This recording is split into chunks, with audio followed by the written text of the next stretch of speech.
ಆತ್ಮೀಯ ವಿದ್ಯಾರ್ಥಿಗಳೇ, ತಮಗೆಲ್ಲರಿಗೂ ವೇದಲಕ್ಷ್ಮಿ ಯೂಟ್ಯೂಬ್ ಚಾನಲ್ಗೆ ಹಾರ್ದಿಕ ಸ್ವಾಗತ. ಇಂದಿನ ವಿಡಿಯೋದೊಳಗೆ ಫೆಬ್ರವರಿ 15, 2025 ನಡೆಯುತ್ತಿರುವ ಮೊರಾರ್ಜಿ ಪರೀಕ್ಷೆಯ ಒಂದು ಮಾದರಿ ಪ್ರಶ್ನೆ ಪತ್ರಿಕೆಯನ್ನು ಇಲ್ಲಿ ನಿಮ್ಮ ಸಲುವಾಗಿ ನಾವು ಬಿಡಿಸ್ತೀವಿ. ಇಲ್ಲಿ ಫಸ್ಟ್ ಕನ್ನಡ ವಿಷಯ ನೋಡ್ರಿ. ಒಂದನೇ ಪ್ರಶ್ನೆ ಏನೈತಿ, ಸಿದ್ದಯ್ಯ ಪುರಾಣಿಕ್ ಅವರ ಕಾವ್ಯನಾಮ. ನೀವು ಯಾವಾಗಲೂ ಪ್ರಶ್ನೆ ಪತ್ರಿಕೆಯನ್ನು ಬಿಡಿಸ್ಬೇಕಾದ್ರೆ ಚೆನ್ನಾಗಿ ಎಲ್ಲನೂ ವರ್ಷ ಪೂರ್ತಿ ಓದಿರ್ತೀರಿ. ನೀವು ಎಲ್ಲಿ ತಪ್ಪು ಮಾಡ್ತೀರಿ ಕೆಲವೊಂದು ಸಲ ಅಂತಂದ್ರೆ ಪ್ರಶ್ನೆಗಳನ್ನು ಸರಿಯಾಗಿ ಓದ್ಕೊಳ್ಳೋಂಗಿಲ್ಲ. ಪ್ರಶ್ನೆಯನ್ನು ಫಸ್ಟ್ ಅರ್ಥ ಮಾಡ್ಕೊಡ್ರಿ. ಪ್ರಶ್ನೆ ಒಳಗೆ ಅವ್ರು ಏನು ಕೇಳತ್ತಾರೋ ಉತ್ತರ ನಾವೇನು ಬರಿಬೇಕಾಗೈತಿ. ಫಸ್ಟ್ ಪ್ರಶ್ನೆ ಅರ್ಥ ಆಯಿತು ಅಂದ್ರೆ ಅರ್ಧ ಉತ್ತರ ಗೊತ್ತದಂಗ ಅಲ್ಲಿ. ಒಂದೇ ನೋಡ್ರಿ, ಸಿದ್ದಯ್ಯ ಪುರಾಣಿಕ್ ಅವರ ಕಾವ್ಯನಾಮ. ಕೊಟ್ಟಂಥ 4 ಆಪ್ಷನ್ಗಳನ್ನು ಚೆನ್ನಾಗಿ ಓದ್ಕೋಬೇಕು ನಾವು. ಫಸ್ಟ್ ಸಿದ್ದಯ್ಯ ಪುರಾಣಿಕ್ ಅವರ ಕಾವ್ಯನಾಮ. ಕೊಟ್ಟಾರ ಕಾವ್ಯಾನಂದ, ಬಿ ಕವಿ ಚಕ್ರವರ್ತಿ, ಸಿ ಚಂಪಾ, ಡಿ ರಸಋಷಿ. ಇಲ್ಲವ ಸಿದ್ದಯ್ಯ ಪುರಾಣಿಕ್ ಅವರ ಕಾವ್ಯನಾಮ ಏನೈತಿ? ಕಾವ್ಯಾನಂದ. ಆಪ್ಷನ್ ಎ ಸರಿ ಉತ್ತರ. ಎರಡನೇದ, ಇವುಗಳಲ್ಲಿ ಸರಿಯಾದ ಅರ್ಥ ನೀಡುವ ವಾಕ್ಯ ಅಂದ್ರೆ ಅರ್ಥಗರ್ಭಿತವಾದ ವಾಕ್ಯ. ಎ ಆಪ್ಷನ್, ಕೈ ತೋಟದಲ್ಲಿ ಶಾಲೆಯ ಹೂಗಿಡಗಳಿವೆ. ಇದು ವಾಕ್ಯ ಸರಿ ಅನ್ಸಂಗಿಲ್ಲ. ಬಿ ನೋಡ್ರಿ, ಶಾಲೆಯ ಕೈ ತೋಟದಲ್ಲಿ ಹೂಗಿಡಗಳಿವೆ. ಈ ವಾಕ್ಯ ಸರಿ ಅನಿಸ್ತದೆ. ಈಗ ಮುಂದಿನ ಆಪ್ಷನ್ ನೋಡ್ರಿ, ಸಿ ಹೂ ಶಾಲೆಯ ಕೈ ತೋಟದಲ್ಲಿ ಗಿಡಗಳಿವೆ. ಇದು ವಾಕ್ಯ ಅರ್ಥಗರ್ಭಿತ ವಾಕ್ಯ ಅಲ್ಲ. ಡಿ ನೋಡ್ರಿ, ಶಾಲೆಯ ಹೂ ಕೈ ತೋಟದಲ್ಲಿ ಗಿಡಗಳಿವೆ. ಇದು ಸರಿಯಲ್ಲ. ಸರಿ ಉತ್ತರ ಯಾವ್ದ? ಶಾಲೆಯ ಕೈ ತೋಟದಲ್ಲಿ ಹೂ ಗಿಡಗಳಿವೆ. ಮೂರನೇ ಪ್ರಶ್ನೆ, ಕೂಸು ಇದ್ದ ಮನಿಗೆ ಬೀಸನಿಗೆ ಯಾತಕ. ಅಡಿಗೆರೆ ಎಳೆದ ಪದದ ಗ್ರಾಂಥಿಕ ರೂಪ ನೋಡ್ರಿ. ಅಡಿಗೆರೆ ಯಾವ್ದಕ್ಕೆ ಐತಿ ನೋಡ್ರಿ, ಇಲ್ಲಿ ಮಣಿಗೆ ಅಡಿಗೆರೆ ಐತಿ. ಮಣಿಗೆ ಅಂತಂದ್ರೆ ಕೂಸು ಇದ್ದ ಮನಿಗೆ ಬೀಸನಿಗೆ ಯಾತಕ. ಆಪ್ಷನ್ ಏನಿಂದ ನೋಡ್ರಿ, ಎ ಮನ ಐತಿ, ಬಿ ಮನೆಗೆ, ಸಿ ಮನೆಯಲ್ಲಿ, ಡಿ ಮನೆಗಳು. ಗ್ರಾಂಥಿಕ ರೂಪ ಅಂದ್ರೆ ನಾವು ಆಡು ಭಾಷೆ ಹೆಂಗೆ ಮಾತಾಡ್ತೀವಿ ನಾವು ಮಾತಾಡೋ ಹಳ್ಳಿ ಒಳಗೆ. ಎಲ್ಲಿ ಹೊಂಟಿಪ್ಪ ಏನ ಕೇಳ್ತಾರೆ, ನಾವೇನು ಹೇಳ್ತೀವಿ? ನಮ್ಮ ಮನೆಗೆ ಹೊಂಟೇನಿ. ಮನಿಗೆ ಅಂದ್ರೆ ಮನೆಗೆ, ನಾನು ಮನೆಗೆ ಹೊರಟಿದ್ದೇನೆ. ಅದ್ರ ಬದಲಾಗಿ ಏನಂತೀವಿ ನಾವು? ನಾ ಮನೆಗೆ ಹೊಂಟೇನಿ. ಮನೆಗೆ ಅಂದ್ರೆ ಮನೆಗೆ. ಬಿ ಸರಿಯಾದ ಉತ್ತರ. ಜೋಗ ಜಲಪಾತ ಯಾವ ಜಿಲ್ಲೆಯಲ್ಲಿದೆ? ನಿಮ್ಗೆ ಗೊತ್ತಿದೆ ಸಾಮಾನ್ಯವಾಗಿ ಜೋಗ ಜಲಪಾತ ಇರುವುದಲ್ಲಿ ಶಿವಮೊಗ್ಗ ಜಿಲ್ಲೆಯಲ್ಲಿ. ಹೊಟ್ಟೆಗೆ ಹಿಟ್ಟಿಲ್ಲ, ಇದೊಂದು ಗಾದೆ ಮಾತೈತೆ. ಹೊಟ್ಟೆಗೆ ಹಿಟ್ಟಿಲ್ಲ, ಜುಟ್ಟಿಗೆ ಮಲ್ಲಿಗೆ ಹೂವು. ಸರಿಯಾದ ಉತ್ತರ. ಹೊಟ್ಟೆಗೆ ಹಿಟ್ಟಿಲ್ಲ, ಜುಟ್ಟಿಗೆ ಮಲ್ಲಿಗೆ ಹೂವು. ಎ ಸರಿ ಉತ್ತರ. ಇವುಗಳಲ್ಲಿ ಅರೇಬಿಕ್ ಪದ ನೋಡ್ರಿ, ಗಾಬರಿ, ಬಕೆಟ್, ಅಣ್ಣ ಮತ್ತು ಕಚೇರಿ. ಇಲ್ಲಿ ಅರೇಬಿಕ್ ಪದ ಯಾವುದಪ್ಪ ಅಂದ್ರೆ ಡಿ ಸರಿ ಉತ್ತರ, ಕಚೇರಿ. ಇನ್ನು ಬರೆಯುವುದರಲ್ಲಿ ಶಂಕರ ಎತ್ತಿದ ಕೈ. 7ನೇ ಪ್ರಶ್ನೆ ನೋಡ್ರಿ, ಬರೆಯುವುದರಲ್ಲಿ ಶಂಕರ ಎತ್ತಿದ ಕೈ. ಅಡಿಗೆರೆ ಎಳೆದ ನುಡಿಗಟ್ಟಿನ ಅರ್ಥ. ಇಲ್ಲಿ ಅಡಿಗೆರೆ ಯಾವುದಕ್ಕೆ ಇಟ್ಟಾರ? ಇಲ್ಲಿ ಅಡಿಗೆರೆ ಎತ್ತಿದ ಕೈಗೆ ಅಡಿಗೆರೆ ಐತಿ. ಅಂದ್ರೆ ಎತ್ತಿದ ಕೈ ಅಂದ್ರೆ ಏನ? ಪ್ರವೀಣ, ಕೈ ದೊಡ್ಡದಾಗಿದೆ, ಕೈ ಎತ್ತುವ ಅಭ್ಯಾಸ, ಅಲ್ಪವಿದ್ಯೆ. ಇದರೊಳಗೆ ಯಾವ ಸರಿ ನೋಡಿ? ಸಾಮಾನ್ಯ ಹೆಂಗಂತೇವೆ ನಾವು, ಅವನ ಆ ಕೆಲಸೊಳಗ ಯಾವತ್ತಿದ್ರೂ ಅವನು ಎತ್ತಿದ ಕೈ ಐತಿ ಅಂದ್ರೆ. ಮತ್ತೊಂದು ಹೇಳ್ತಾರೆ, ಆ ವಿಷಯಕ್ಕೆ ಒಂದು ಎತ್ತಿದ ಕೈ ಅಂದ್ರೆ ಆ ವಿಷಯದೊಳಗೆ ಅಷ್ಟು ನಿಪುಣದಾನು, ಅಷ್ಟು ಪ್ರವೀಣದಾನು, ಅಷ್ಟು ಶಾಣ್ಯದಾನು ಅಂತ ಅರ್ಥ. ಇಲ್ಲಿ ಎತ್ತಿದ ಕೈ ಅಂತಂದ್ರೆ ಎ ಸರಿ ಉತ್ತರ, ಪ್ರವೀಣ. ಮುಂದಿನ ಪ್ರಶ್ನೆ, ಲಾಲ್ ಬಹದ್ದೂರ್ ಶಾಸ್ತ್ರಿಯವರು ಜನತೆಗೆ ನೀಡಿದ ಘೋಷವಾಕ್ಯ. ಈ ಲಾಲ್ ಬಹದ್ದೂರ್ ಶಾಸ್ತ್ರಿಯವರು ಜನತೆಗೆ ಏನು ಘೋಷವಾಕ್ಯ ನೀಡಿದರು? ಎ ಆಪ್ಷನ್, ಜೈ ಜವಾನ್ ಜೈ ಕಿಸಾನ್ ಜೈ ವಿಜ್ಞಾನ್. ಬಿ ಜೈ ಜವಾನ್ ಜೈ ಕಿಸಾನ್. ಸಿ ಕಾಯಕವೇ ಕೈಲಾಸ. ಡಿ ಶಿಕ್ಷಣ ಸಂಘಟನೆ ಹೋರಾಟ. ಈ ಲಾಲ್ ಬಹದ್ದೂರ್ ಶಾಸ್ತ್ರಿಯವರ ಜನರಿಗೆ ಕೊಟ್ಟಂತ ಘೋಷವಾಕ್ಯ ಏನಪ್ಪಾ ಅಂದ್ರೆ ಜೈ ಜವಾನ್ ಜೈ ಕಿಸಾನ್. ಜೈ ಜವಾನ್ ಜೈ ಕಿಸಾನ್ ಅರ್ಥ ನೆನಪಿಟ್ಕೊಡ್ರಿ. ಜೈ ಜವಾನ್ ಅಂದ್ರೆ ಸೈನಿಕರಿಗೆ ಜಯವಾಗಲಿ, ಜೈ ಕಿಸಾನ್ ಅಂದ್ರೆ ರೈತರಿಗೆ ಜಯವಾಗಲಿ. ಅಂದ್ರೆ ಸೈನಿಕರಿಗೆ ಜಯವಾಗಲಿ, ರೈತರಿಗೆ ಜಯವಾಗಲಿ ಅದರ ಅರ್ಥ ಇದೆ. ಲಾಲ್ ಬಹದ್ದೂರ್ ಶಾಸ್ತ್ರಿಯವರ ಒಂದು ಘೋಷವಾಕ್ಯ ಜೈ ಜವಾನ್ ಜೈ ಕಿಸಾನ್. Option B.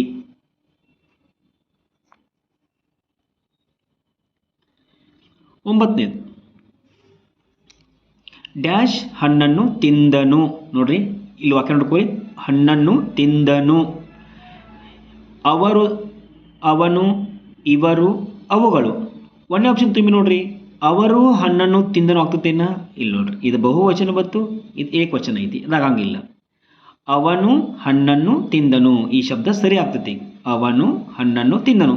ಮುಂದಿನ ನೋಡ್ರಿ, ಇವರು ಹಣ್ಣನ್ನು ತಿಂದನು ಆಗ್ತತೇನ? ಆಗಂಗಿಲ್ಲ. ಇದು ಬಹುವಚನ, ಇದು ಏಕವಚನ ಆಯ್ತು. ಅವುಗಳು ಹಣ್ಣನ್ನು ತಿಂದನು ಆಗ್ತತೇನ? ಆಗಂಗಿಲ್ಲ. ಸರಿಯಾದ ಉತ್ತರ ಏನ? ಅವನು ಹಣ್ಣನ್ನು ತಿಂದನು. Option B.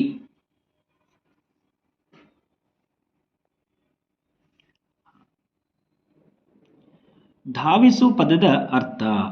ಧಾವಿಸು ಅಂದ್ರೆ ಏನ? ಧಾವಿಸು ಪದ ಅರ್ಥ ಏನ? ಅನುಭವಿಸು, ಸ್ವೀಕರಿಸು, ವೇಗವಾಗಿ ಹೋಗು, ನಿಧಾನವಾಗಿ ಚಲಿಸು. ನೋಡ್ರಿ, ಧಾವಿಸು. ಇಲ್ಲಿ ಧಾವಿಸು ಅಂತಂದ್ರೆ ವೇಗವಾಗಿ ಹೋಗು.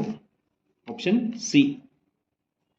ನಾವು ಹೇಳ್ತೀವಲ್ಲ, ಎಲ್ಲೋ ಒಂದು ಕಡೆ ಅಪಘಾತ ನಡೆದಾಗ ನಾವಿಲ್ಲಿ ಧಾವಿಸಿದ್ವಿ ಅಂದ್ರೆ ನಾವು ಲಗುಣ ಹೋದ್ವಿ ಅಥವಾ ನಾವು ವೇಗವಾಗಿ ಹೋದ್ವಿ. 11ನೇ ಪ್ರಶ್ನೆ, ಅಣ್ಣ ತಮ್ಮಂದಿರು ಸ್ನೇಹಿತರಂತೆ ಇದ್ದರು. ಸರಿಯಾಗಿ ವಾಕ್ಯ ಓದ್ಕೊಡ್ರಿ. ಅಣ್ಣ ತಮ್ಮಂದಿರು ಸ್ನೇಹಿತರಂತೆ ಇದ್ದರು. ಇದೊಂದು ವಾಕ್ಯ ಐತಿ. ಏನು ಹೇಳ್ತಾರೆ ಇವ್ರ? ಇದನ್ನು ಸ್ತ್ರೀಲಿಂಗ ರೂಪದಲ್ಲಿ ಬರೆಯಿರಿ. ನೀವು ವಾಕ್ಯ ವಾಚನ ಗಮನಿಸ್ಕೋಬೇಕೀಗ. ನೋಡ್ರಿ, ಸ್ತ್ರೀಲಿಂಗ ಅಣ್ಣ ತಮ್ಮಂದಿರು. ಅಣ್ಣ ತಮ್ಮಂದಿರು ಏನಾಗ್ತದೆ ಸ್ತ್ರೀಲಿಂಗ ಒಳಗ? ಅಕ್ಕ ತಂಗಿಯರು. ಸ್ನೇಹಿತರಂತೆ ಇದ್ದಿದ್ದ ಸ್ನೇಹಿತೆಯರಂತೆ. ನೋಡ್ರಿ, ಅಕ್ಕ ತಮ್ಮನು ಇದಾಗಂಗಿಲ್ಲ. ಅಣ್ಣ ತಮ್ಮಂದಿರು ಅಕ್ಕ ತಮ್ಮನು ಸ್ನೇಹಿತರಂತೆ ಇದ್ದರು. ನೋಡ್ರಿ, ಅಣ್ಣ ತಮ್ಮಂದಿರು ಇದ್ದಿದ್ದ ಅಕ್ಕ ತಮ್ಮನು ಮಾಡ್ಯಾರಿಲ್ಲ ಅವ್ರು. ಅಣ್ಣ ತಮ್ಮಂದಿರು ಇದ್ದ ಅಕ್ಕ ನೋಡಿ, ಅಣ್ಣ ತಮ್ಮಂದಿರು ಸ್ನೇಹಿತರಂತೆ ಇದ್ದರು. ಅಕ್ಕ ತಮ್ಮನು ಸ್ನೇಹಿತರಂತೆ ಇದ್ದರು. ಅವ್ರು ಹೇಳ್ತೇನೆ ಸ್ತ್ರೀಲಿಂಗದೊಳಗೆ ಬರೆಯಿರಿ. ಸ್ನೇಹಿತರಂತೆ ಇದೇನಾಯ್ತು? ಪುಲ್ಲಿಂಗ ಆಯ್ತು. ಎರಡನೇ ನೋಡ್ರಿ, ಅಕ್ಕ ತಂಗಿಯರು ಸ್ನೇಹಿತೆಯರಂತೆ ಇದ್ದರು. ಈ ವಾಕ್ಯ ಸ್ವಲ್ಪ ಇರಲಿ, ಮುಂದಿನ ನೋಡೋ ಆಪ್ಷನ್. ಅಣ್ಣ ತಮ್ಮಂದಿರು ಸ್ನೇಹಿತೆಯರಂತೆ ಇದ್ದರು. ಇದು ಒಂದು ಪುಲ್ಲಿಂಗ ಬಂತು, ಒಂದು ಸ್ತ್ರೀಲಿಂಗ ಬಂತು. ಇದು ಆಗಂಗಿಲ್ಲ. ಅಣ್ಣ ತಂಗಿಯರು ಸ್ನೇಹಿತರಂತೆ ಇದ್ದರು. ನೋಡ್ರಿ, ಅಣ್ಣ ತಮ್ಮಂದಿರು ಸ್ನೇಹಿತರಂತೆ ಇದ್ದರು. ಇಲ್ಲೇನಾಗಬೇಕು? ಅಕ್ಕ ತಂಗಿಯರು ಸ್ನೇಹಿತೆಯರಂತೆ ಇದ್ದರು. ಅಕ್ಕ ತಂಗಿಯರು ಸ್ನೇಹಿತೆಯರಂತೆ ಇದ್ದರು. Option B. ಇಂಥ ವಾಕ್ಯ ಸ್ವಲ್ಪ ನೀವು ನಿಧಾನವಾಗಿ ಓದ್ಕೊಡ್ರಿ. ಯಾಕಂದ್ರೆ ಅವರ ಅಕ್ಕ ತಂಗಿಯರು ಕೊಟ್ಟಿರ್ತಾರೆ, ಅಕ್ಕ ತಂಗಿಯರು ಸ್ನೇಹಿತರಂತೆ ಇದ್ದರು ಕೊಡ್ತಾರೋ. ಇನ್ನೊಂದೊಳಗೆ ಅಕ್ಕ ತಂಗಿಯರು ಸ್ನೇಹಿತೆಯರಂತೆ ಇದ್ದರು. ನೀವು ಒಂದು ಶಬ್ದನೂ ಮಿಸ್ಟೇಕ್ ಮಾಡಬಾರ್ದಲ್ಲಿ. 12ನೇ ಪ್ರಶ್ನೆ, ಇಲ್ಲಿ ಚಿಹ್ನೆ ಕೊಟ್ಟಾರಲ್ಲ, ಈ ಲೇಖನ ಚಿಹ್ನೆ ಹೆಸರೇನ? ಆಶ್ಚರ್ಯ ಸೂಚಕ ಏನ? ಆಶ್ಚರ್ಯ ಸೂಚಕ ಆ ಚಿಹ್ನೆ ಆಗೋದಿಲ್ಲ. ಆಮೇಲೆ ಉದ್ಧರಣ ಚಿಹ್ನೆ, ಇದಕ್ಕೆ ನಾವೇನು ಕರಿತೀವಪ್ಪ ಅಂದ್ರೆ ಉದ್ಧರಣ ಚಿಹ್ನೆ. ಇದರೊಳಗೆ ಇನ್ನೊಂದು ಉದ್ಧರಣ ಚಿಹ್ನೆ ಎರಡು ಬರ್ತಾವೆ. ಒಂದು ಒಂಟಿ ಉದ್ಧರಣ ಮತ್ತು ಜೋಡಿ ಉದ್ಧರಣ. ಈ ಸದ್ಯ ಇರೋದು ಎಂಥ ಉದ್ಧರಣ? ಇದು ಜೋಡಿ ಉದ್ಧರಣ. ಆಪ್ಷನ್ ಬಿ ಸರಿ ಉತ್ತರ. ಆಪ್ಷನ್ ಯಾವುದು? ಆಪ್ಷನ್ ಉದ್ಧರಣ ಚಿಹ್ನೆ ಆಪ್ಷನ್ ಬಿ. 13ನೇ, ರಾಜು ಮೃಗಾಲಯಕ್ಕೆ ಹೋಗುವನು. ಈ ವಾಕ್ಯವನ್ನ ಭೂತಕಾಲಕ್ಕೆ ಪರಿವರ್ತಿಸಿ. ಈಗ ಸದ್ಯಕ್ಕೆ ಇರ್ತಕ್ಕಂಥ ವಾಕ್ಯ ಯಾವ್ದು? ರಾಜು ಮೃಗಾಲಯಕ್ಕೆ ಹೋಗುವನು. ಇನ್ನು ಮುಂದೆ ಹೋಗೋದಾನವನು ಅಂದ್ರೆ ಮುಂದೆ ಆಗ್ತಕ್ಕಂಥ ಒಂದು ಕಾಲಸೂಚಕ ಇದೆ. ಇದಕ್ಕೇನು ಕರಿತೀವಿ ನಾವು? ಭವಿಷ್ಯತ್ ಕಾಲ ಅಂತ ಕರಿತೇವೆ. ಇದನ್ನು ನಾವು ಭೂತಕಾಲಕ್ಕೆ ಪರಿವರ್ತನೆ ಮಾಡಬೇಕು. ಭೂತಕಾಲ ಅಂದ್ರೆ ಏನ? ಆ ಕ್ರಿಯೆ ಮುಗಿದಿರ್ಬೇಕದು, ಅಂದ್ರೆ ಹೋಗಿದಾನೋ ಅಂತ ಹೇಳ್ಬೇಕು. ರಾಜು ಮೃಗಾಲಯಕ್ಕೆ ಹೋದನು. ನೆಕ್ಸ್ಟ್, ರಾಜು ಮೃಗಾಲಯಕ್ಕೆ ಹೋಗುತ್ತಿದ್ದಾನೆ. ಇದು ವರ್ತಮಾನ ಕಾಲ ನಡೆಯುತ್ತಿದೆ. ಸಿ, ರಾಜು ಮೃಗಾಲಯಲಿದ್ದಾನೆ. ಈ ವಾಕ್ಯ ರಾಜು ಮೃಗಾಲಯಕ್ಕೆ ಹೋಗಲಿ. ಭೂತಕಾಲ ಅಂದ್ರೆ ಏನ? ವಾಕ್ಯ ಅದನ್ನು ಕಂಪ್ಲೀಟ್ ಮಾಡಿಬಿಟ್ಬಿಡು, ಮುಗಿಸಿಬಿಟ್ಟಿರ್ಬೇಕು ನಾವು ವಾಕ್ಯವನ್ನು. ಅಂದರೆ ಹಿಂದಿನ ಸಮಯದೊಳಗೆ ಆ ಒಂದು ಕಾರ್ಯ ಸಂಪೂರ್ಣಗೊಂಡಿರ್ಬೇಕದು. ಇಲ್ಲಿ ರಾಜು ಮೃಗಾಲಯಕ್ಕೆ ಹೋಗುವನು ಭವಿಷ್ಯಕಾಲ ಅಥವಾ ಭೂತಕಾಲ. ರಾಜು ಮೃಗಾಲಯಕ್ಕೆ ಹೋದನು. Option A. ಅದ ರಾಜು ಮೃಗಾಲಯಕ್ಕೆ ಹೋಗೋಣಿದ್ದ ವರ್ತಮಾನ ಕಾಲ ಮಾಡುವಾಗ ರಾಜು ಮೃಗಾಲಯಕ್ಕೆ ಹೋಗುತ್ತಾನೆ ಅಥವಾ ರಾಜು ಮೃಗಾಲಯಕ್ಕೆ ಹೋಗುತ್ತಿದ್ದಾನೆ, ಅದು ವರ್ತಮಾನ ಕಾಲ ಆಗ್ತದೆ.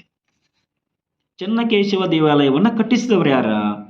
ಚೆನ್ನಕೇಶವ ದೇವಾಲಯವನ್ನು ಕಟ್ಟಿಸಿದವರು ಹೊಯ್ಸಳರು. Option A. ಕಳಬೇಡ ಕೊಲಬೇಡ ಡ್ಯಾಶ್ ನುಡಿಯಲು ಬೇಡ. ಈ ಪದ್ಯದ ಸಾಲನ್ನ ಪೂರ್ಣಗೊಳಿಸಿ. ಕಳಬೇಡ ಕೊಲಬೇಡ ಹುಸಿಯ ನುಡಿಯಲು ಬೇಡ. ಹುಸಿ ಅಂದ್ರೆ ಸುಳ್ಳು. Option D.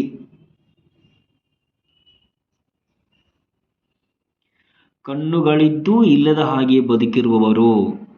ಕಣ್ಣುಗಳಿದ್ದು ಇಲ್ಲದ ಹಾಗೆ ಬದುಕಿರುವ ಅಂದ್ರೆ ನಾವು ಏನನ್ನಾದರೂ ನಾವು ಅಪರಾಧವನ್ನು ನೋಡಿದಾಗ ಏನೇನು ನೋಡಿದ್ರೆ ನಾವು ಏನು ಮಾಡ್ತೀವಿ? ಅಲ್ಲಿ ಸುಮ್ಮನೆ ಕುಂತು ಬಿಡ್ತೀವಿ ನಾವು. ಇದಕ್ಕೇನು ಕರೀತಾರೋ? ಕಣ್ಣುಗಳಿದ್ದು ಇಲ್ಲದ ಹಾಗೆ ಬದುಕಿರುವವರು ಹಲವು ಜನ. Option A.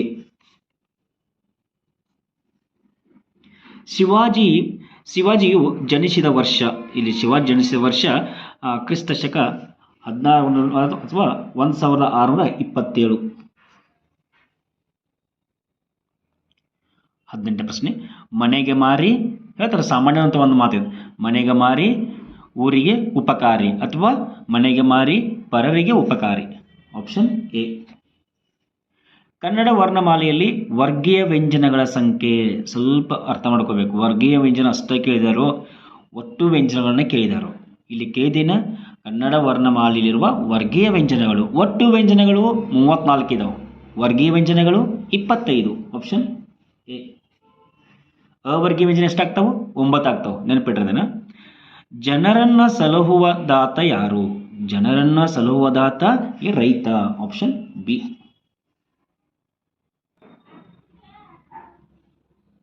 ಮುಂದಿನ ಪ್ರಶ್ನೆ ಪತ್ರಿಕೆ ಇಂಗ್ಲೀಷ್ ನೋಡ್ರಿ. ಈಗ ಇಂಗ್ಲೀಷ್ ಪ್ರತಿಯೊಬ್ಬರು ಶಬ್ದಗಳನ್ನ ಸಮಾಧಾನ ಓದ್ಕೊಡ್ರಿ.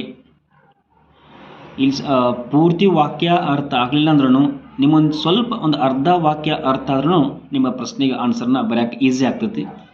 ಇಂಗ್ಲೀಷ್ ಓದ್ರಿ, ಸಮಾಧಾನದಲ್ಲಿ ಓದ್ಕೊಡ್ರಿ. 21ನೇ ಪ್ರಶ್ನೆ, write the opposite of plenty.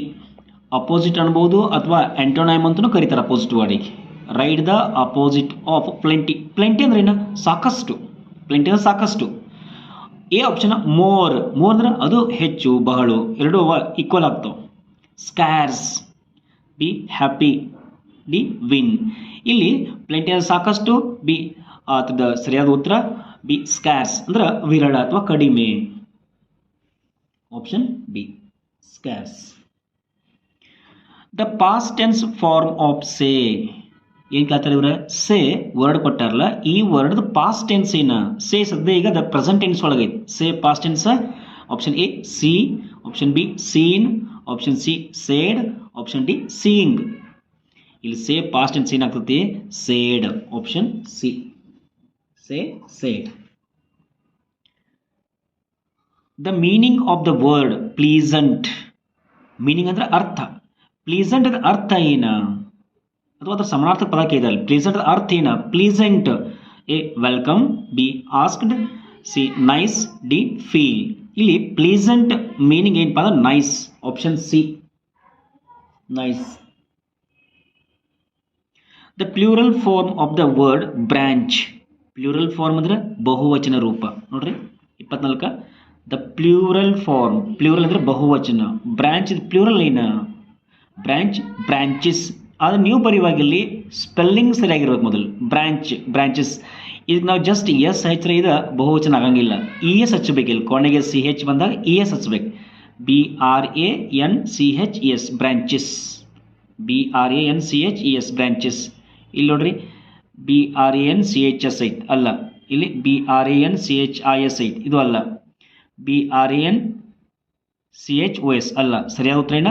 BRANCHES branches. 24 A.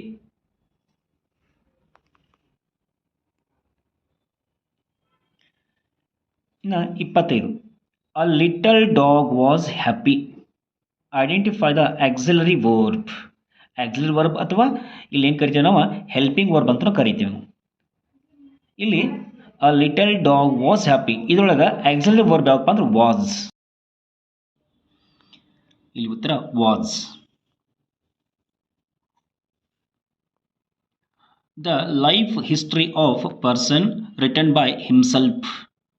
Give one word. ಒಂದೇ ಶಬ್ದಗಳು. ಗಿವ್ ಒನ್ ವರ್ಡ್ ಅಂದ್ರೆ ಇಲ್ಲಿ ಒಂದೇ ಶಬ್ದದಲ್ಲಿ ಉತ್ತರಿಸಿ ಅಂತ ಹೇಳ್ತಾರೆ. The life history of person written by himself. ಇಲ್ಲಿ ಒಂದನೇ ಆಪ್ಷನ್ ಆಟೋಬಯೋಗ್ರಫಿ, ಎರಡನೇ option autography, C calligraphy, B bibliography.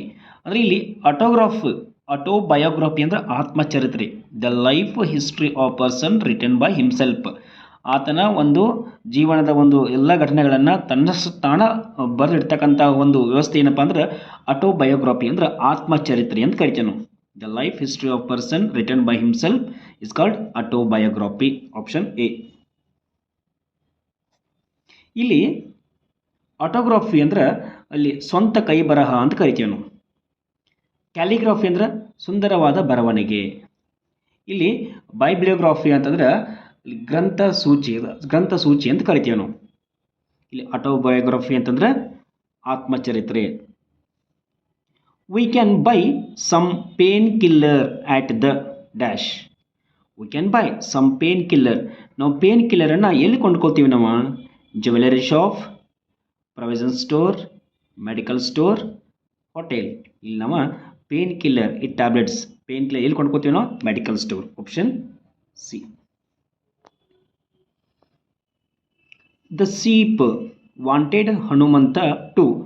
ಆ ಸೀಪ ಹನುಮಂತನಿಗೆ ಏನು ಹೇಳುತ್ತೆ? ಕುರಿ ಸೀರ್ ದ ಊಲ್, ಉಣ್ಣೆಯನ್ನು ಕತ್ತರಿಸು ಅಂತ ಹೇಳ್ದೈತಿ. ಇನ್ನೊಂದು ಆಪ್ಷನ್ ನೋಡ್ರಿ, give the food. C, sell them at the market. D, bring milk from market. ಇದು 4th ಸ್ಟ್ಯಾಂಡರ್ಡ್ ಕ್ವಶನ್ ಐತಿ. The sheep wanted Hanumanta to shear the wool. Option A. Gymnastics dash my favourite sport.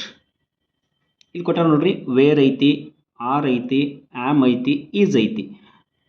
ಇಲ್ಲಿ ನೋಡಿ, ಮೈ favourite sport ಇಲ್ಲಿ singular ಐತಿ, ಏಕವಚನ ಐತಿ. ಅದಕ್ಕೆ ನಾವು ಇಲ್ಲಿ ಏಕವಚನದ ಏನು ತುಂಬಬೇಕಪ್ಪ ಅಂತಂದ್ರೆ ಇಲ್ಲಿ ಈಸ್ ತುಂಬಬೇಕು. ಈಸ್ ಅಕಸ್ಮಾತ್ ಬಹಳಷ್ಟು ಇದ್ದಪ್ಪ ಅಂದ್ರೆ ಆರ ಅಥವಾ ವೇರ ಬರ್ತಿತ್ತು. ಈಗ ಅಲ್ಲಿ is. Gymnastics is my favourite sport. Option D.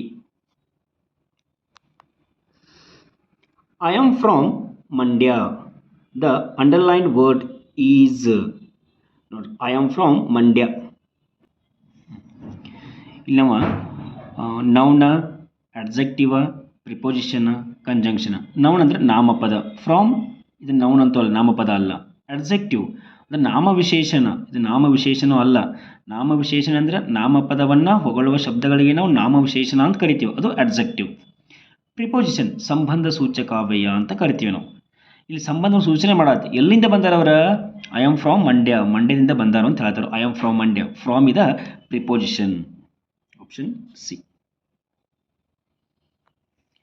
Identify the correctly spelled word. ನಿಮಗೆ ಮೊದಲ ಇಲ್ಲಿ ಆನ್ಸರ್ ಗೊತ್ತಿರ್ತಾವೆ ನಿಮಗೆ, ಬಟ್ ಪ್ರಶ್ನೆ ಅರ್ಥ ಆಗಿಲ್ಲ ಇಂಗ್ಲೀಷ್ ಒಳಗೆ. ಏನಾಗೋದು?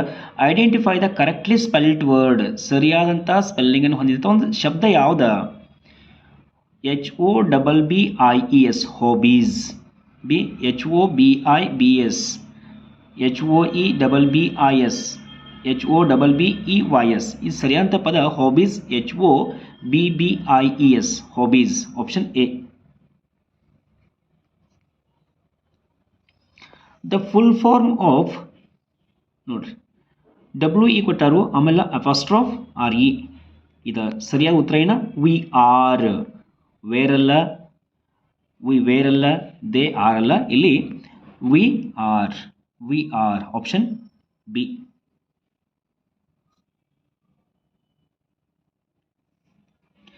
Right the suitable prefix for the word understand.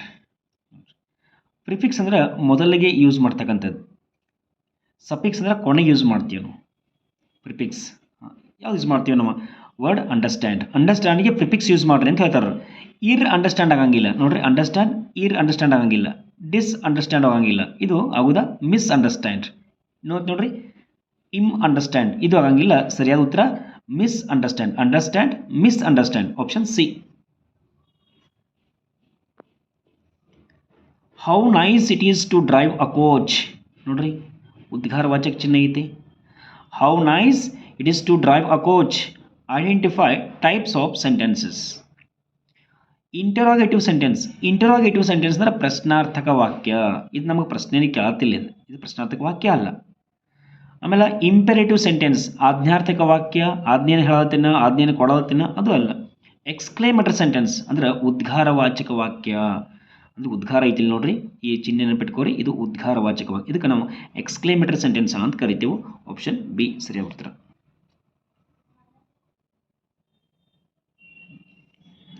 Identify the meaningful sentences. ಅರ್ಥಗರ್ಭಿತ ವಾಕ್ಯ. The snakes is the kill ಆಶ್ರಮ ಡಿಡ್ ಎನಿ ಒನ್. ಇದು ಆಪ್ಷನ್ ಆಗಂಗಿಲ್ಲ. ಆಶ್ರಮ did kill the any in the snakes. ಇದು ಅರ್ಥಗರ್ಭಿತ ವಾಕ್ಯ ಅಲ್ಲ. C, did any one kill the snakes in the ashram. ಇದು ಸರಿ ವಾಕ್ಯ. Did any one kill the snakes in the ಆಶ್ರಮ.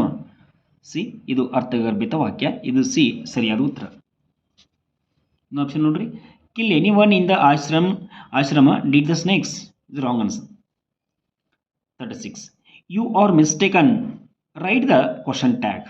ಇಲ್ಲಿ ಸ್ವಲ್ಪ ಇದು ಗ್ರಾಮರ್ ಸ್ವಲ್ಪ ಹೆಚ್ಚಿನ ಗ್ರಾಮರ್ ಐತಿ, ಇಷ್ಟೊಂದು ನಿಮ್ಗೆ ಅದು ಗ್ರಾಮರ್ ಬರಂಗಿಲ್ಲ. ಈಗ ನೋಡ್ರಿ ಕ್ವಶನ್ ಟ್ಯಾಗ್ ಇದು SSLC ಕೇಳ್ತಕ್ಕಂಥ ಕ್ವಶನ್ ಐತಿ. You are mistaken. ಇಲ್ಲಿ ಇದು ಪಾಸಿಟಿವ್ ವಾಕ್ಯ ಆಗಿದ್ರೆ ನಾವು ಅದನ್ನು ನೆಗೆಟಿವ್ ಮಾಡ್ಕೋಬೇಕು, ನೆಗೆಟಿವ್ ಇದ್ರೆ ಅದನ್ನು ಪಾಸಿಟಿವ್ ಮಾಡೋದು. ಇಲ್ಲಿ ನಾಟ್ ಬಂದಿತ್ತು, ಸಿಂಪಲ್ ಟೆಕ್ಸ್ಟ್. ಇಲ್ಲಿ ನಾಟ್ ಬಂದಿಲ್ಲಾಗಿತ್ತು ವಾಕ್ಯ ಒಳಗೆ ಕ್ವಶನ್ ಟ್ಯಾಗ್ ಮಾಡುವಾಗ ಇಲ್ಲಿ ನಾಟ್ ಬರಬೇಕು. ಇಲ್ಲಿ ನಾಟ್ ಬಂದಿತ್ತು ಅಂದರೆ ಇಲ್ಲಿ ನಾಟ್ ಬರಬಾರ್ದು. ಆಕ್ಸಿಲರಿ ವರ್ಡ್ ಅಥವಾ ಹೆಲ್ಪಿಂಗ್ ವರ್ಡ್ ಅದೇ ಇರ್ತೈತಿ. ಇಲ್ಲಿ ಆರ್ ಐತಿ, ಮುಂದೆ ನಾಟ್ ಬರಬೇಕು ಅಂದ್ರೆ ಆರಂಟ್. ಇಲ್ಲಿ ಯು ಐತಿ, you aren't you option B.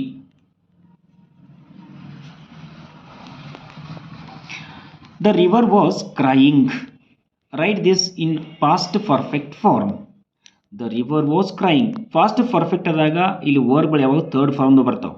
CRY, cried.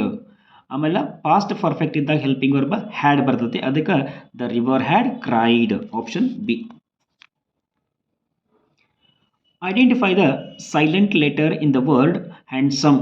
ನೋಡ್ರಿ ಓದುವಾಗ ಹ್ಯಾಂಡ್ಸಮ್ ಅನ್ನಂಗಿಲ್ಲ, ಹ್ಯಾಂಡ್ಸಮ್ ಏನೆಲ್ಲ ನಾವು ಬಿಡಾತೀವೋ ಡಿ ಬಿಡಾತೀವಿ ನೋಡ್ರಿ. ಅದ ಸೈಲೆಂಟ್ ಲೆಟರ್ ಅಂದ್ರೆ ನಾವು ಉಚ್ಚಾರಣೆ ಮಾಡುವಾಗ ಯಾವ ಅಕ್ಷರವನ್ನು ಉಚ್ಚಾರಣೆ ಮಾಡಂಗಿಲ್ಲ ಅದಕ್ಕೆ ನಾವು ಸೈಲೆಂಟ್ ಲೆಟರ್ ಅಂತ ಕರಿತೀವಿ ನಾವು. ಇಲ್ಲಿ ನಾವು ಹ್ಯಾಂಡ್ಸಮ್ ಇಲ್ಲಿ ಡಿ ಏನು ಉಚ್ಚಾರ ಮಾಡತ್ತಿಲ್ಲ, ಅದಕ್ಕೆ silent letter D option A. The rhyming word for big. Rhyming ಅಂದ್ರೆ ಪ್ರಾಸ ಪದಗಳು, ಪ್ರಾಸ ಕಂಬ, ಬಿಂಬ, ಈ ಥರ. The rhyming word for big ನೋಡ್ರಿ ಫೇರ್ ಆಗ್ತಿಲ್ಲ, ಬಿಗ್ ಫೇರ್ ಆಗಂಗಿಲ್ಲ, ಬಿಗ್ ಸ್ಟೇ ಆಗೋದಿಲ್ಲ, ಬಿಗ್ ಡಿಗ್. ರೈಮಿಂಗ್ ವರ್ಡ್ ನೋಡ್ರಿ, C option right. Both of them thanked the government by writing yet another letter. Identify the conjunction. ಅಂತಂದ್ರೆ ಇಲ್ಲಿ ಸಂಯೋಜಕ ಅಂದ್ರೆ ವಾಕ್ಯಗಳನ್ನ ಕೂಡಿಸಿದ್ದು ಯಾವ್ದ, ಎರಡು ವಾಕ್ಯ ಜೋಡಿಸಿ ಹೇಳಿದ್ದು ಯಾವ್ದಪ್ಪ ಅಂತಾರೆ ಇಲ್ಲಿ ಯೆಟ್ ಆಪ್ಷನ್ ಬಿ. ಇಷ್ಟು ಕನ್ನಡ ಮತ್ತು ಇಂಗ್ಲೀಷ್. ಮುಂದಿನ ವಿಡಿಯೋ ಒಳಗೆ ಗಣಿತ, ಪರಿಸರ ಅಧ್ಯಯನ, ಆಮೇಲೆ ಸಾಮಾನ್ಯ ಜ್ಞಾನ ಅಧ್ಯಯನ ಮಾಡೋಣ. ಇದಿಷ್ಟು ವೀಕ್ಷಣೆ ಮಾಡಿರಿ, ಇನ್ನೂ ಹೆಚ್ಚಿನ ಸ್ಟಡಿ ಏನು ಮಾಡಿರಿ. ಮುಂದಿನ ಒಂದು ಪ್ರತಿದಿನ ಏನು ಮಾಡ್ತೀವಪ್ಪ ಅಂದ್ರೆ ನಾವು ಮಾದರಿ ಪ್ರಶ್ನೆ ಪತ್ರಿಕೆ ಇನ್ನು ಮುಂದೆ ಬಿಡಿಸ್ಕೊಂತ ಹೋಗ್ತೇವೆ.